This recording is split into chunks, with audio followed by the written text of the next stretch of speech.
Isang mapagpalang araw po muli sa inyong lahat mga kaibigan. Muli po nating purihin ang Panginoong Diyos sa pagkakataong ito. Sa muli niyo pong pagbibigay sa atin ng pagkakataon na mag-aral sa ating pong lingguhang Adult Sabbath School Lesson. Ngayon po ay pasisimulan natin ang bagong serye ng pag-aaral, kaya po kami nag-ianyaya sa inyo na samahan niyo po kami sa buong pag-aaral sa trimestring ito. Ang ating pong pag-aaral ngayon ay may pamagat na pakikipagkaibigan para sa Diyos, ang kasiyahan ng pakikibahagi sa misyon ng Diyos. Yan po ang pag-uusapan natin sa loob po ng 3 buwan na ating pong pagsasama-sama. Mga kaibigan, bago tayo magpatuloy, nais po namin kayong pasalamatan at ang programang ito ay mapapanood po natin sa ating pong mga social media platforms, sa ating pong YouTube channel at sa ating pong Facebook account. Ang ating pong pag-aaral ngayon sa unang lesson ay may pamagat na bakit sasaksi? Mahalaga po ito. Pag-uusapan natin sa buong trimestring ito ang tungkol sa pagsaksi. Mga kaibigan, ito muli ang inyong lingkod, si Brother Gerald Rivero. Makakasama po natin si Pastor Renante Bareha at tutulungan niya tayo na himayin ang ilang mga issue sa ating pong pag-aaral ngayon. Pero bago po ito, tayo po ay sumandaling manalangin kasama po si Pastor. Pastor, tayo manalangin. Dakila at mapagpala naming Diyos, maraming salamat sa panibagong pagkakataon, makapag-aral ng inyong banal na salita. Kasihan nawa kami ng inyong banal na espiritu, pagkaluban kami ng tamang pangunawa ng mga banal na katotohanan sa pangalan ni Jesus. Amen. At mga kaibigan, ang ating pong pag-aaral ngayon ay napakahalaga sapagkat ito ay nagpapahayag din ng dakilang pag-ibig ng ating Panginoong Diyos. Ang dakilang pananabik ng Diyos ay para sa lahat ng tao saan man na ang tumugon sa kanyang pag-ibig, tanggapin ang kanyang biyaya, magbago ng kanyang espiritu at maligtas sa kanyang kaharian.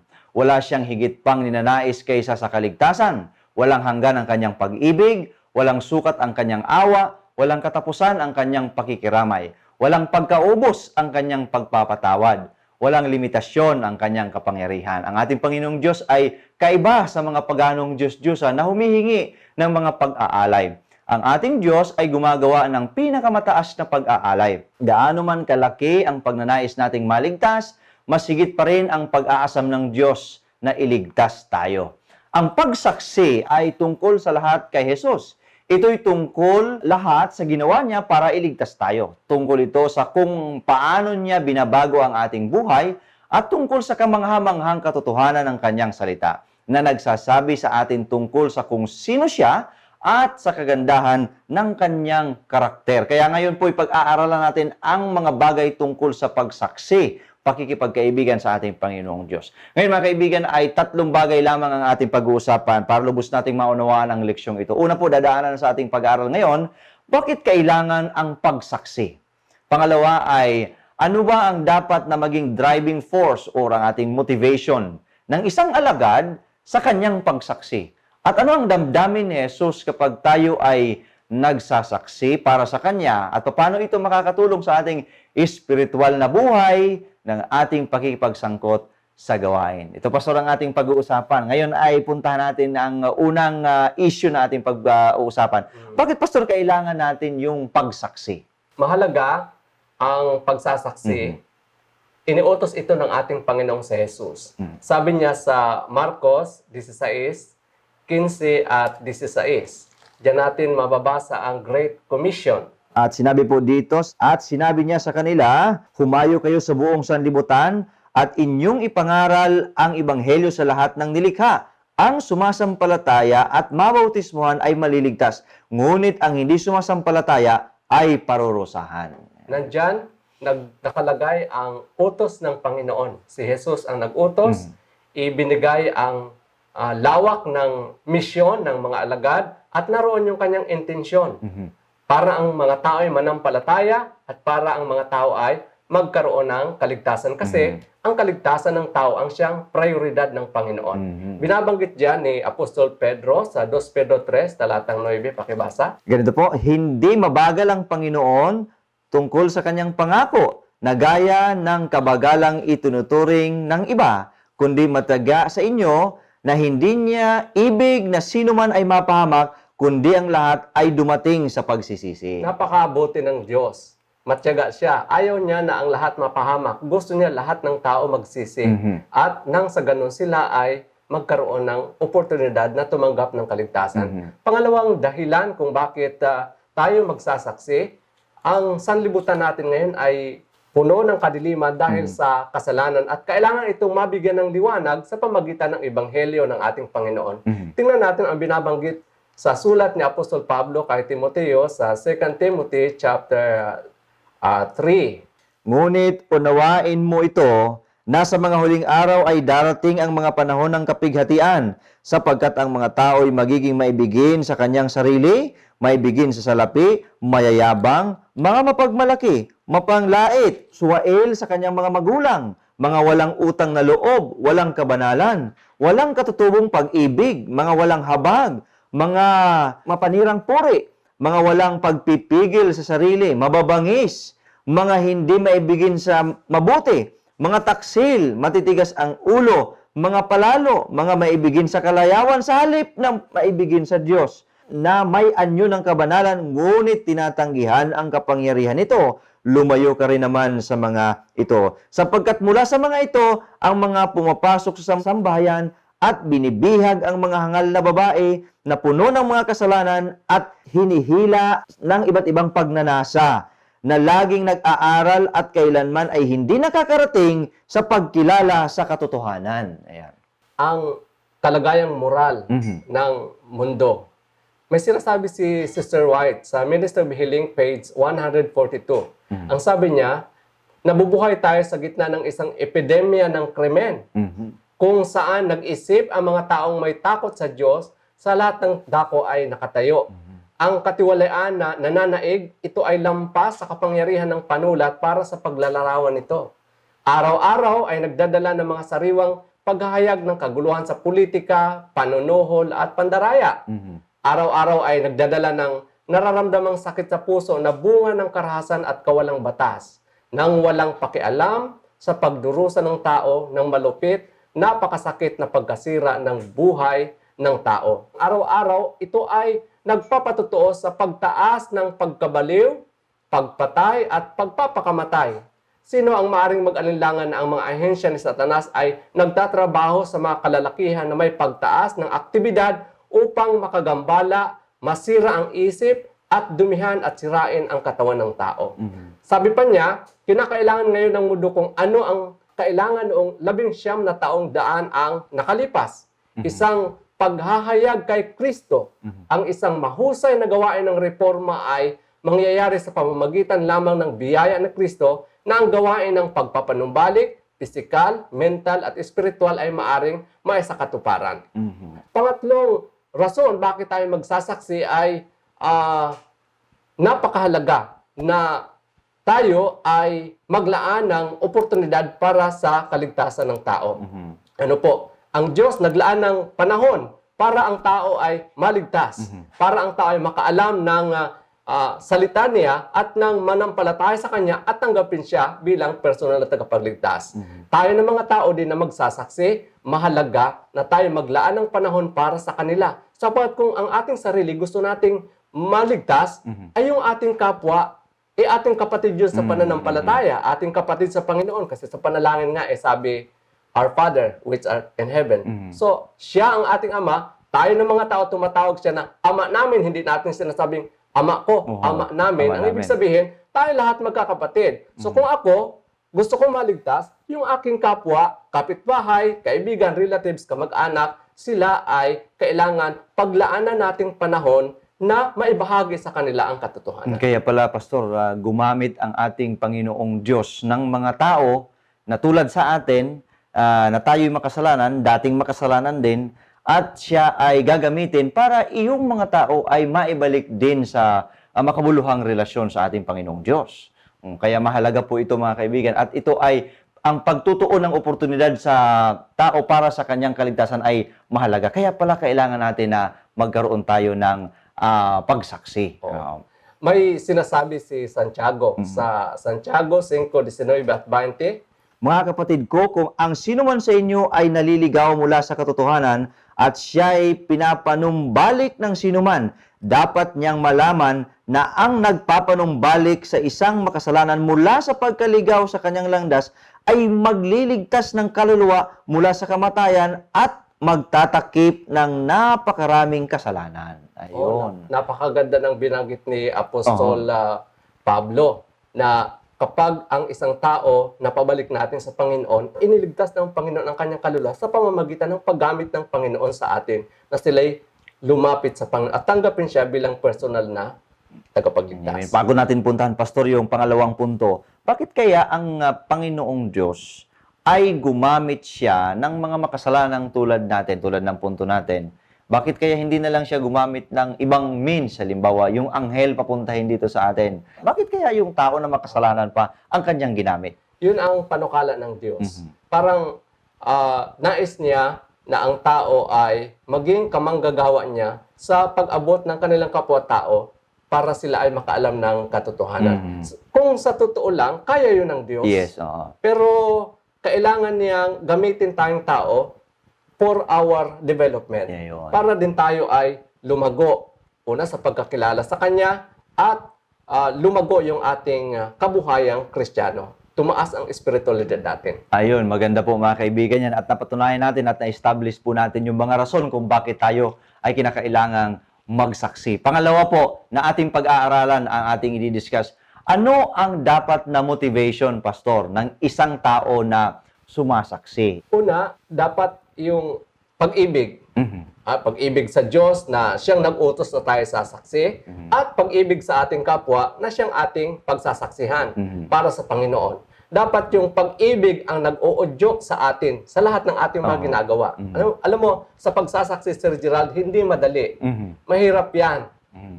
Magkakaroon tayo ng mahirap na karanasan na Yes. madadaanan natin along the way para sa ating Panginoon at sa ikaliligtas ng ating kapwa-tao. Ngayon si Apostol Pablo ay meron din siyang dinaanan na napakahirap na karanasan na higit pa sa ating karanasan ngayon. Mhm.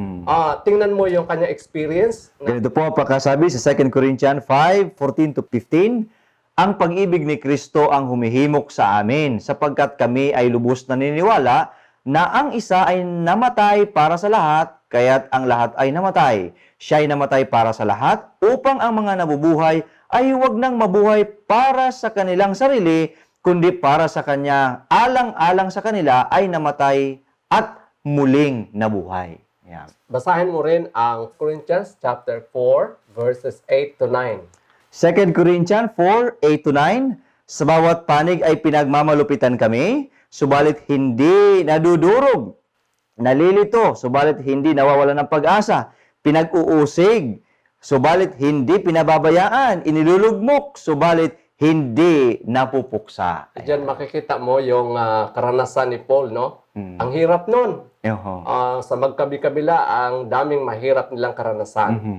Pero ang pag-ibig ang nag-udyok kay Pablo Mhm. sa kanyang pagsasaksi.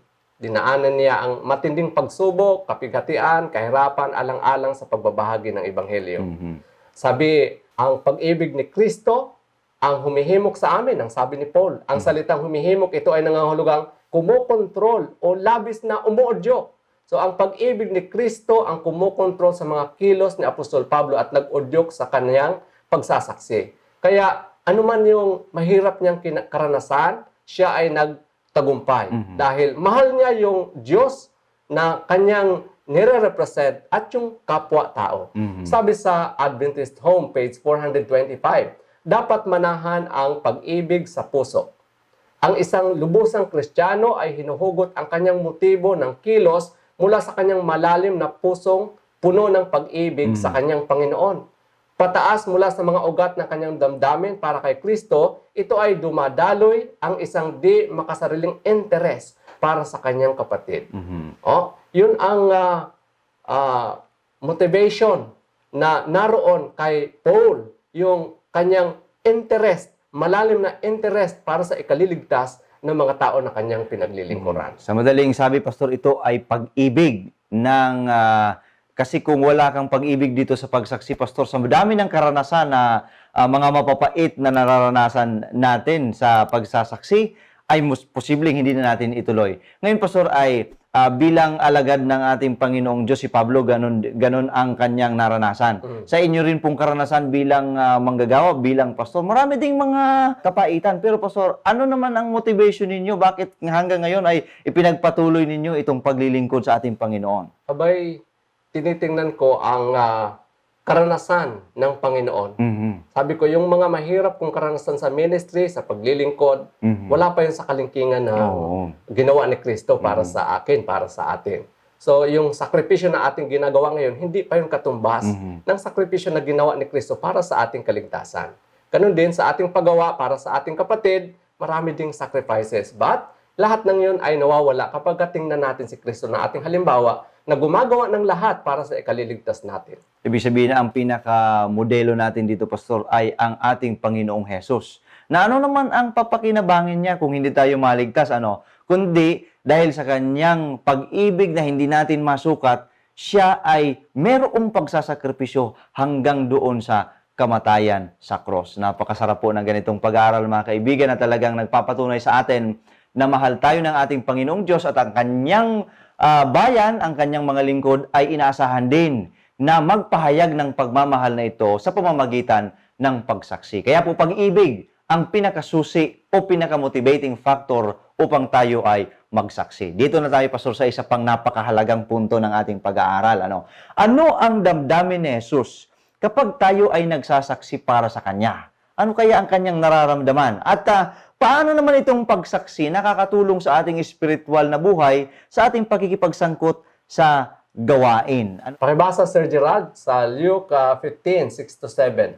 Ganito po ang pagkasabi, pag-uwi niya sa tahanan, tinawag niya ang kanyang mga kaibigan at ang kanyang mga kapitbahay na sinasabi sa kanila, makigalak kayo sa akin sapagkat natagpuan ko na ang aking tupang nawala. Sinasabi ko sa inyo, magkakaroon ng higit na kagalakan sa langit dahil sa isang makasalanang nagsisisi kaysa 99 na taong matutuwid na hindi nangangailangan ng pagsisisi. Ayan, napakaliwanag, minamahal na mga kapatid, Sir Gerald, na ang buong langit ay nagsasaya kapag natagpuan yung mga nawaglit. Sa isang mundong puno ng karamdaman, sakuna at kamatayan, makapagdadala tayo ng galak sa puso ng Diyos sa pamamagitan ng pagbabahagi ng mabuting balita ng kaligtasan para sa iba. So, ang pagsasaksi ay nagbibigay ng kagalakan sa puso ng ating Panginoon. Sa tuwing ating inihahayag ang kanyang pag-ibig, ang buong langit ay umaawit. Pangalawang binabanggit, yung nakakatulong ito sa paglago ng ating karakter. Amen. Bakit tayo magsasaksi? Bakit pinili ng Panginoon na gawin tayong kapartner sa pag-abot sa mga tao para sa mabuting balita? Dahil gusto ng Diyos na lumago ang ating kabuhayang espiritual. Ang karakter natin ay ma-develop. Aangat ang ating kabuhayang espiritual. Sabi sa John 7:38. Ganito po ang pagkasabi, ang sumasampalataya sa akin, gaya ng sinasabi ng kasulatan mula sa kanyang puso, ay dadaloy ang mga ilog ng tubig ng buhay. Ayan, napakaganda, sir. Kapag tinanggap ng mga mananampalataya ang nagpapasiglang batis ng buhay na tubig, sino ito? Ito si Jesus Christ. Amen. No? Ang natural na resulta nito ay ang paglago po ng ating karakter. Sa Desire of Ages, page 142, binanggit ni Sister White, maabot ng Diyos ang kanyang pakay na iligtas ang mga nagkasala na wala ang ating tulong. Sinasabi niya yan. Subalit, upang makabuo tayo ng karakter na gaya ng kay Kristo, dapat tayong makibahagi sa kanyang gawain upang makapasok sa kanyang kagalakan, ang kagalakan na makita ang mga kaluluwang tinubos ng kanyang sakripisyo, dapat tayong makibahagi sa gawain ng Panginoon. Kung ganito, ang sinabi sa atin ng Spirit of Prophecy, ay hindi tayo pala maging tamad sa pagsasaksi. Amen. Dapat masigasig tayo, mga kapatid, sa pagsasaksi. Dapat active tayo. At kung saan may gawain, nakikisangkot tayo. Naroon tayo para matupad ang layunin ng Diyos sa pagpapalago ng ating likas, ng ating karakter. So may dalawang bagay na gustong mangyari ang Diyos, no? Iligtas yung tao, at yung tao na ginagamit niya, tayo as instrument, gusto niya na patuloy na lalago ang ating likas para handa tayo sa malapit na pagbabalik ng ating Panginoon. Ayan. Kasi sabi, lumalago tayo samantalang ibinabahagi natin sa iba ang ginawa ni Kristo sa ating buhay.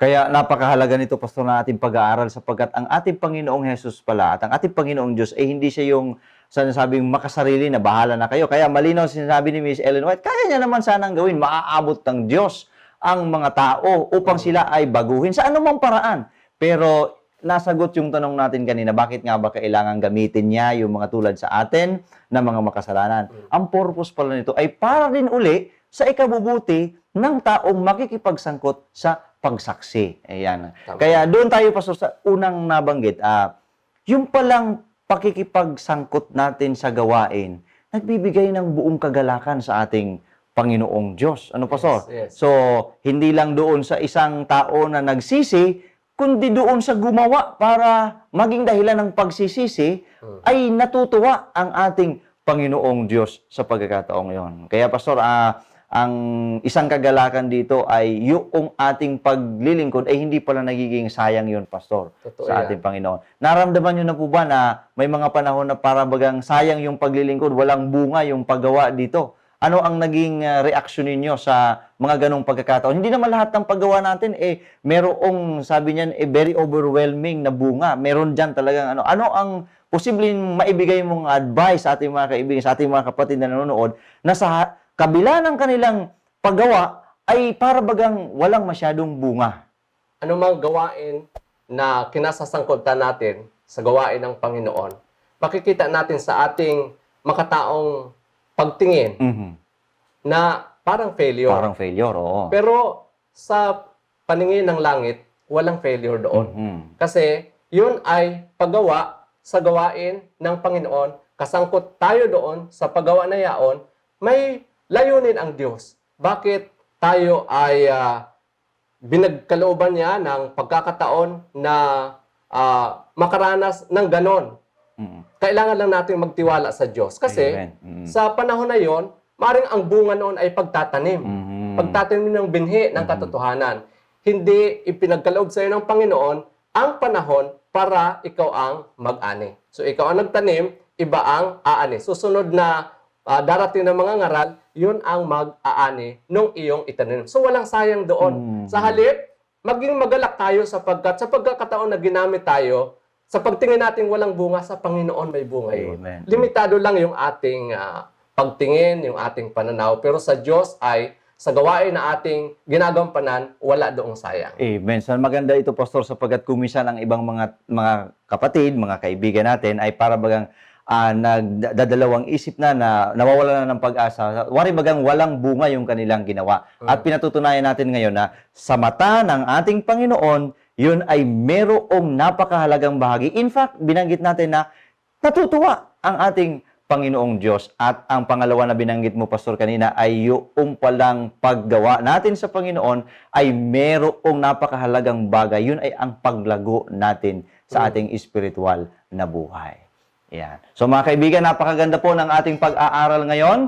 At bago po natin pansamantalang wakasan ang pag-aaral na ito, sapagkat introductory pa lamang naman po itong ating pag-aaral, marami pa tayong dadaanan, ay iiwan po namin sa inyo ang ilang mga bagay. Una po, nadaanan ng ating pag-aaral na tayo ay sumasaksi sa pagsunod sa utos ng Panginoong Hesus sa Matthew 28 verses 19 to 20 na ating pong inisa-isang ipaliwanag kanina, at ito'y nagpapahayag ng ating dakilang pagsunod dito po sa Great Commission na ito. Pangalawa, ang ating pagsaksi ay nagbibigay ng kagalakan sa puso ng Diyos. Kung minsan meron tayong discouragement sa ating buhay, pero ang pagsaksing ito, mga kaibigan, ay hindi nasasayang kailanman, bagkus ito'y nagdadala ng malaking kagalakan sa puso ng ating Panginoong Diyos. At ang pang-tatlo na napakahalaga, ang ating pagkikipagsangkot sa paghihikayat ng kaluluwa para sa ating Panginoong Hesus ay nakatutulong para sa paglago ng ating likas at sa paglago ng ating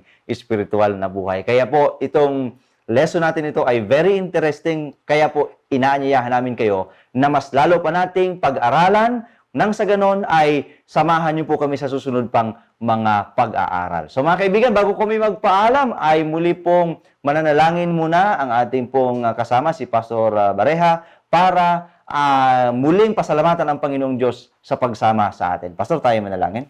Dakila naming Diyos, maraming salamat po sa inyong pangunguna sa pag-aaral namin ng inyong banal na salita. Panginoon, tulungan po kami sa kapangyarihan ng biyaya ng aming Panginoong sa Jesus at sa kapangyarihan ng banal na Espiritu na maging masigasig sa pakikisangkot sa inyong banal na gawain, sa pagdadala ng Ebanghelyo sa mga tao na nangangailangan nito. Yes, Lord. At aming inaangkin ang inyong pangako na kayo ay magiging kasama namin sa pangalan ni Jesus. Amen. At mga kaibigan, maraming salamat po sa inyong patuloy na pagsama sa amin sa loob po ng ilang mga minuto lamang ng pag-aaral. At bago po kami tuluyang magpaalam, ay nais lamang po namin kayong imbitahang muli na inyo na pong pag-aralan. Kasama kami sa pag-aaral sapagkat sa susunod na mga pag-aaral ay mas lalo pong kapanapanabik ang susunod na ating pong mga pag-uusapan sapagkat napakasarap na mag-aral ng salita ng ating Panginoong Diyos. Ang susunod po na pag-uusapan natin ay may pamagat na kaakit-akit na pagsaksi, ang kapangyarihan ng personal na patutuo. At dito po ay may evaluate natin yung ating pong mga personal witnessing activity na ginagawa at yan ay pag-uusapan natin sa buong trimestre ng ating pag-aaral. Mga kaibigan, muli po nagpapasalamat kami sa inyong patuloy na pagsama sa amin. Muli po sa susunod na Lunes, samahan niyo po kami sa ating pag-aaral na ito at hiling namin na sana po manginabang tayo sa ating pag-aaral sa ating pong lesson sa buong trimestre ito. Maraming salamat at pagpalain tayo ng ating Panginoong Diyos sa araw na ito.